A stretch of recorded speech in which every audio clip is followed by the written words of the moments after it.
Over the last few hundred years, humans have made huge leaps in science, quite specifically in the medical sciences, and thank God for that, because if you thought some of the medical treatments that we have around nowadays sounded scary, you won't believe the other more dark medical treatments that were used just as recent as 50 years ago. Don't believe me? Then I'll prove it to you. Hey everyone, Dewey Stewart back and ready to bring you a scary and dark list today. If you're squeamish, this is your fair warning, because today we are looking at the top 10 dark treatments doctors used in history. So once again, there's your warning, and if you have a stomach like mine, then settle it now, because here we frickin' go.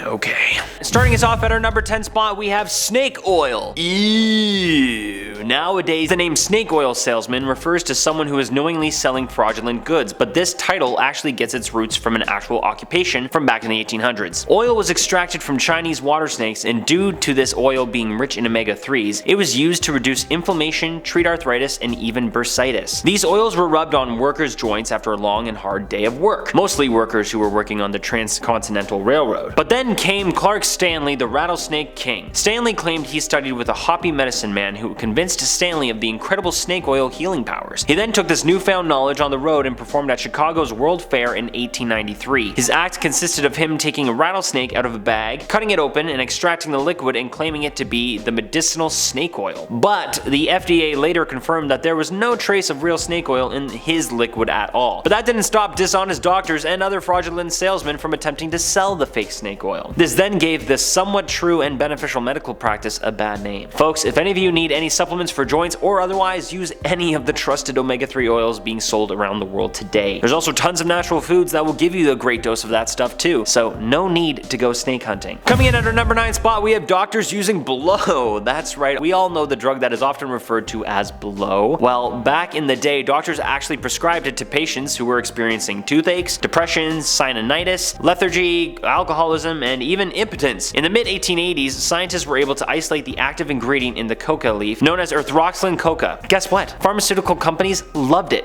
So what happened? Well, it was soon being sold as a lozenge, a tonic, a powder, and even in cigarettes. It even appeared in Sears catalogs. Yeah, remember those things? I mean, I remember the Christmas ones because I would always pick my yearly new toy out of that magazine, but luckily I never even picked or even came across blow being sold, so I think my parents were thankful for that. But anyway, they were advertised in little boxes with tablets inside, and buyers could purchase them for about 50 cents a box. You didn't even need a prescription from a doctor for it. Fortunately, and I guess unfortunately for others, in 1914, the Harrison Narcotic Act outlawed the production, importation, and distribution of the substance. Other fun fact that many of you might already know, but the same substance was also found in the famous Coca-Cola drink. Another reason for why the soft drink was named Coca-Cola. Coming in at number 8 and staying on the illegal substance train, we have dope. How did people in the past help cure one drug epidemic? Well, they made a new one. This is what happened in the late 1880s when the popular drug we all call dope was used as a substitute instead of morphine. It was known as diamorphine, and the English chemical researcher named C.R. Adler Wright created it in the late 1870s. But it wasn't until a chemist working for the Bayer Company, which is still around to this day, discovered Wright's paper in 1895 and that the drug actually came to market. Bayer claimed it to be 5 times more effective and less addictive than morphine. So Bayer began marketing dope-laced aspirin in 1898 that was suggested for people suffering from sore throats, coughs, and colds. Bayer continued to rep and also highly tout the product until they noticed users coming back for bottles more and more. Finally, in 1913, Bayer finally stopped production of the drug after it was banned by the FDA altogether. Yeah, I think that was a good call, but I couldn't imagine what the withdrawal problem many people probably went through. I can't imagine what it was like. I mean, I know that is one hard drug that is insanely tough to quit, and going cold turkey on anything is so freaking difficult, let alone going cold turkey from a hard drug. That being said, I'm glad we don't actively prescribe it anymore. That I know of. Coming in at our number 7 spot, we have Mercury Treatment. Today, mercury is popularly known as a potentially poisonous metal that causes extremely harmful effects if exposed in large amounts for a prolonged amount of time. However, this wasn't always the belief. Once upon a time, let's say as far back as the early 20th century, mercury was actually used as a diuretic, disinfectant, and even a laxative. I think we should just stick to our prune juice here, but anyway. It was even used as a treatment for syphilis in some cases. But what's really scary is that doctors back then often mistook mercury poisoning poisoning symptoms for syphilis symptoms themselves. So what would they do? They would give them more mercury while they were already mercury poisoned. Freaking yikes, guys. It was even used as a dewormer in some cases in people of all ages, young and old. However, merbromin, which is a mercury-containing topical antiseptic, is still used to this day to treat minor cuts and scratches and is used widely among many countries. That being said, it is banned in the US for probably obvious reasons. Coming in at number 6 is one that, if you ask me, is quite misogynistic and sexist, but anyway, here we go. We have a female pelvic massage. The modern day vibrator actually stems from a medical tool doctors used in the 19th century. Yay! Go doctors! Or maybe not. While I know many people around the world happily use vibrators today, back in the 19th century, they were used to cure a disease known as hysteria in women, also just known as normal human emotions. Hysteria was known to cause depression, anxiety, irritability, sexual desire, insomnia, faintness, and even a bloated stomach. So what would these male 19th century doctors do? Well, they would perform a pelvic massage with one of these vibrators and would perform these over a series of treatments. Magically, the woman would feel better, but it was probably just because she had an orgasm. Anyway, eventually there was a device nicknamed the manipulator, made by Dr. Joseph Mortimer Granville, that was able to be brought home and used by the woman at home in the privacy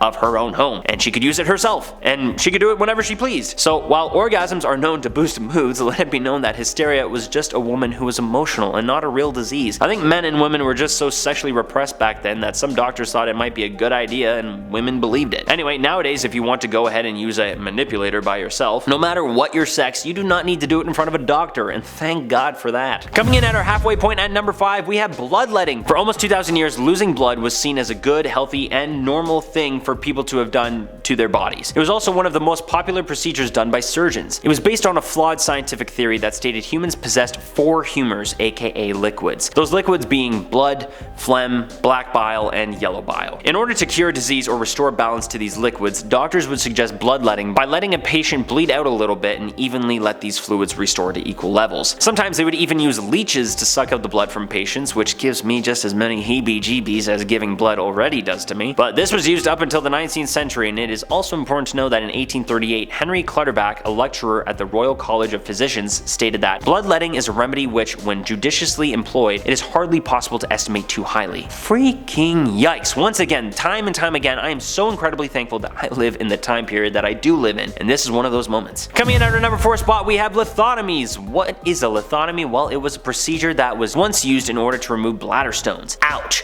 But just wait, as if that didn't sound painful enough already, it was done by a patient lying on their back while a blade was passed into the bladder through the perineum, the soft bit of flesh that is between the sex organ and anus, and doctors would then use hands and sometimes other instruments to then remove the stones from the bladder, and it probably goes without saying here, but the procedure was quite painful. What is even more crazy is that it had a mortality rate of 50%. The number of these procedures began to decrease in the 19th century, and it was replaced with much more humane ways of extraction. Along with that, in the 20th century, healthier diets also made less and less cases of bladder stones, and such procedures were no longer as common as they once were. Yeah, thank God. This one is one that I would have just chosen to curl up and die, because I am such a big wimp when it comes to anything medical that I know I wouldn't be able to take it, which is why these next 3 become my worst nightmare. Starting us off in our top 3 at number 3 and rhyming with our number 4 spot, you guessed it, we have lobotomies. This is technically the number 1 spot for me because it sounds the worst in my opinion, but it rhymes, so I put it at number 3. But our number 1 is no picnic either, just so you know. Anyway, if you don't know what a lobotomy is, this is a procedure where doctors would sever connections in the brain's prefrontal lobe by inserting an ice pick into the patient's head. It was usually inserted close to the eye, and many patients were not even put to sleep for the procedure. I can't even talk about it. This one makes me so sick beyond belief. But anyway, a Portuguese neurologist invented the procedure back in 1935, and a year later, the procedure was used in the US thanks to Walter Freeman. Thanks, Walter. He would go around in his automobile and would perform these procedures around the country in quite horrific ways, and quite often was not precise in his execution either. Thankfully, this procedure was put to rest after advances in psychedelic drugs were made, and Freeman performed his last lobotomy in 1967. Nope,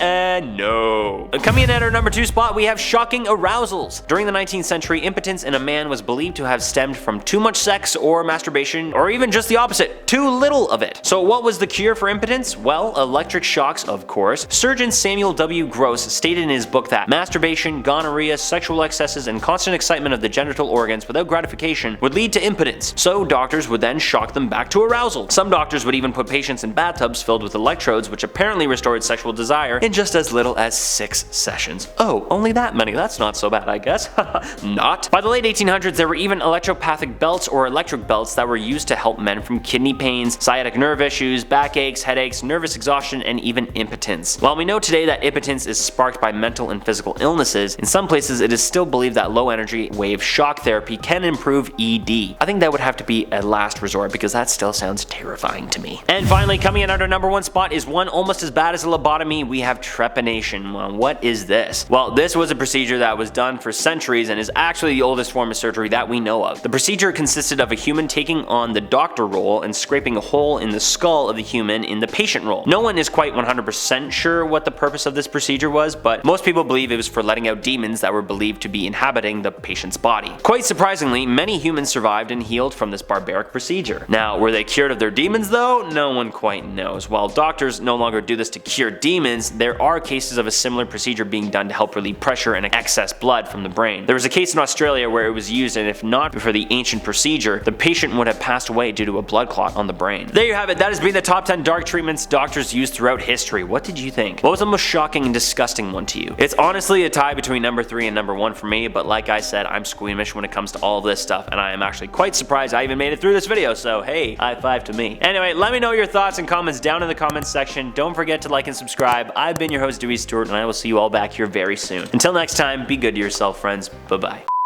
Ew. Nowadays the anime? Nowadays the what? Snake oil? Oh, the name. Why did I say anime? That's so weird.